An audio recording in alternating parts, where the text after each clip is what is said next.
Tamang-tama. Presidential assistant. Presidential assistant. Or advisor. Ayan, ang tinutukoy po natin ay si dating AFP Chief, si General Andres Centino. General Centino, magandang morning! Si Ka Jerry at si Ka Tunying po ito.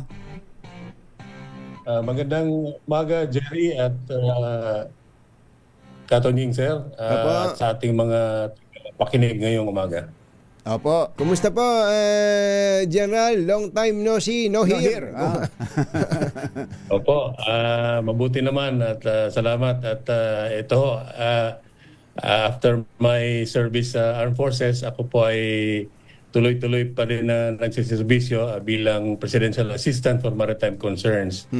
This is an office na na-create ng ating Presidente noong 2023. Ang Presidential Office for Maritime Concerns. Kasama na rin yung pagbuo ng National Maritime Council. Hindi yung pala kayo nakapag-bakasyon man lang. Yung iba after retirement, humihirit ng mga ilang buwan o taon na hindi mo na tatanggap ng posisyon. Para makapaglakwa siya, sabi ma-enjoy yung retirement kasama yung pamilya. Buti pinayagan kayo ni Mrs. na tumanggap ng government position. Okay naman po. Supportive naman sila. Tuloy-tuloy tayo nagtatrabaho at magsiservisyo. Apo. Okay. Maritime Presidential Assistant for Maritime Concerns. So talagang nakatuto kayo dito sa West Philippine Sea. At sa West Philippine Sea at sa buong maritime domain natin. Lalo na nung nagkaroon tayo ng Maritime Zones Act na talagang na-identify na natin ang ating kabuuan ng ating maritime domain. Kasama na rin yung exclusive economic zone, not just on the western side, pati na ho sa east, sa north, sa southern parts ng ating maritime domain. Opo. Nabanggit na po namin kanina na gugunitain yung ikasampung anibersaryo ng naging arbitral ruling ng United Nations. Meron po ba tayong mga activities, Gerald? Opo, itong linggo, July 12, we will be observing yung 10th anniversary ng 2016 South China Sea Arbitral Award na handed out ng Permanent Court of Arbitration ng The Hague. Ito po ay isang victory para sa atin dahil na-affirm ho dito ang ating sovereign rights sa ating exclusive economic zone at mga parte ng West Philippine Sea. At ito rin ay isang landmark ruling dahil it invalidated yung excessive 9-dash line claim ng ating kapitbahay, ng China. Dahil ang sabi ng ruling, wala hong legal basis under UNCLOS ito. Ano pong mga activities ang mangyayari? Meron po bang handaan? Meron ba tayong mga kakatayang mga tuna? Mga shellfish? Opo, under the National Maritime Council, the Presidential Office of Maritime Concerns and the NTFWPS, marami po tayong mga activities lined up. Actually, nagsimula na ito. Isang buwan na ho ang patuloy yung mga activities natin. Itong Sunday, meron tayong organized na nationwide simultaneous blowing of ships' horns. Ito yung mga barko natin, sabay-sabay na busina 10 times at 10 o'clock in the morning. Para makikita yung solidarity natin na we are protecting our maritime rights na ibigay sa atin ng PCA, ng Permanent Court of Arbitration sa The Hague. Ito po ba mga barkong pag-aari lang ng gobyerno o lahat ay inire-require ninyo o ni-encourage ninyo na sumama po dito kahit private? Kasama na po yung mga commercial vessels. Hindi natin direct but we just enjoin them at kasama na natin ang Philippine Navy, ang Philippine Coast Guard at lahat ng mga government agencies na may mga vessels na nasa mga ports o nasa dagat. And we also ask ang ating marina na maki-coordinate sa mga owners ng mga commercial vessels na Ayan, oo, kung tama. maaari at makilahok sila sa ating activity na ito. Maganda po yan. Tama kayo. Ito po ay expression ng solidarity ng ating sambayanan dito po sa ruling na ito. Pero aside from that, meron pa ho ba kayong mga effort para po magamit naman natin to, kumbaga ma-optimize natin tong ruling na to. Dinededma lang naman kasi to ng China, di ba? Ay, patuloy ho silang hindi kinikilala ang 2016 Arbitral Award. Kaya ho, tuloy-tuloy din natin na inaalam kung ano talaga nangyayari at ito ay ating pinapublish at binobroadcast natin kung what is actually happening dahil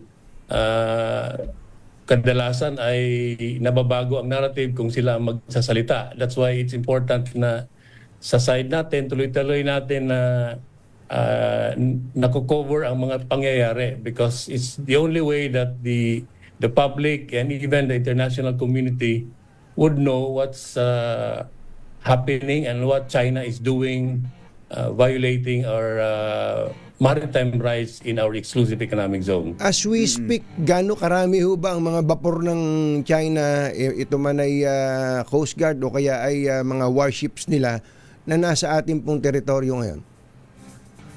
I don't have the exact figures, Anthony, pero we have always noted na persistent at marami hong naglalagay na doon sa ating karagatan and they have been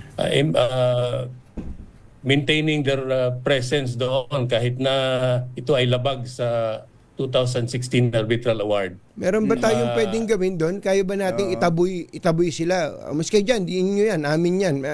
O it will only result in tensions? Ang ginagawa po natin is patuloy tayo nagpapatrol pero isa ding iniwasan din natin na magkaroon talaga ng escalation ng tensions. Ayan ho ay guidance naman ng ating Pangulo na to make sure that we assert our rights but at the same time ensure na ma-prevent din yung pag-escalate ng tension. Dito po ba sa ruling na to, baka lang meron kaming namimiss ni Kumbachero, meron po bang kahit na isang bansa sa buong mundo na sumang-ayon sa China o kumampi sa China na in so far as ignoring the ruling of the United Nations court? Wala tayong sa pagkakalam namin wala hong ibang bansa maliban sa China na nag-reject ng ruling na ito. On the contrary, marami hong nagsusuporta at naniniwala on the rule of law at yung bisa ng ruling ng 2016. Marami hong mga bansa na sumusuporta sa atin whenever we invoke the award. At that is shown sa pag nagkakaroon na tayo ng maraming cooperative activities with our partners and allies and like-minded countries like ang neighbors natin sa Japan, Australia, the US, and so many other countries. Sa kabila naman, wala namang ibang bansa maliban sa China nagsasabi na hindi mabisa ang 2016 award. Oo. Pero parang tugtog na to eh. Parang smoke on the water. Mukhang ganun o ang tingin ng China diyan sa arbitral ruling na mawawala rin yan. Siguro parang magsasawa rin yan sa Pilipinas. Ang Pilipinas sa kakalaban sa atin, parang ganun ho nagiging treatment ng China. Sa tingin ho ba natin, gaano ba kahalaga sa kanila yung parte ng teritoryo na yan? Sa pag-aaral po ba ninyo, ganun katindi, ka-importante sa kanila yan? At bakit ganun ka-importante sa kanila? Importante itong lugar natin sa karagatan dahil marami hong potential source of minerals at mga potential energy source. Kaya ho talagang very valuable ang fish and aquatic resources, napakadami at napakahalaga. Kaya ho ito ay isang valuable at importanteng dapat nating maprotektahan. Siguro kung yung nasabi ho ninyo na ituloy-tuloy lang nilang gawin ang mga bagay na ito at mawawala ang visa, that will happen kung tayo ay tumigil din. Kaya dapat tuloy tayong manindigan, tuloy-tuloy tayong ipaglaban natin At magkaisa, siguro Secretary, yun ang tingin ko importante, magkaisa tayo, yung lahat ng Pilipino should have one voice, united voice dito, kasi pagka tayo mismo nagbababag dito, tuwan-tuwa siguro yung China, no? Talaga. Opo, kaya nga ho, minabuti ho natin na talagang mga activities like itong simultaneous blowing of ship's horns ay ma-enjoy natin ang buong sambayanan. At hindi lang naman ho din sa blowing of ship's horns, pati ho yung mga nasa land, no? Pwede ho rin, kung at on Sunday at 10 o'clock, kung nasa mga sasakyan ho kayo, Sabay-sabay. pwede ho pumusina ng 10 times sa 10 times. yung mga sasakyan at 10 o'clock in the morning ng Sunday. Opo. At kasama na rin ho natin ang mga simbahan. They will be ringing the church bells at 10 o'clock in the morning ganun, also. no? Sunday. Tama. So, hindi lang pala mga vapor ang bubusina ng 10 times, 10 o'clock on Sunday. Pwede rin ang mga sasakyang panlupa, pwedeng makiisa. At ang sabi nyo, pati ang mga simbahan. Paano yung nakikita ko, Secretary, paano yun? Nakikita ko dyan sa mga tarangkahan ng mga simbahan. No blowing of horns.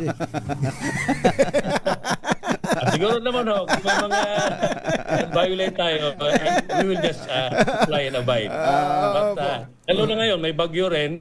Yung mga barko na nandun sa mga lugar na may danger o may bad weather, pwede na ho silang Yes. unahin yung safety. Yung safety nila. Well, Secretary, salamat po sa oras. At tayo pong lahat Pinakahabol pala magkikisa tayo. kung Bachero, baka pwede lang sagutin ni Ano ba yan? Secretary. Ano ba yan? Aha. Meron daw isa na namang may mga Chinese scholars na naman daw na nagsasabi na pati daw yung Batanes pag-aari ng China.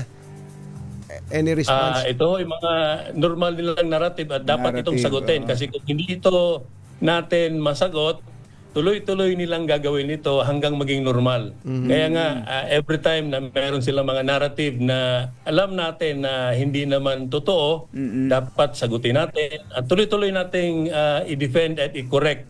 Kasi kung hindi natin gagawin ito, magiging normal para sa kanila.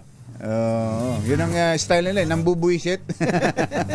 Hanggang sa magsawa ka na kasasagot. Magsawa ka sa kasasagot. Secretary, Salamat thank you. po. Mabuhay po kayo. Opo, Katunying at Bok Jerry, maraming salamat sa pagkakataon na ito. Good morning.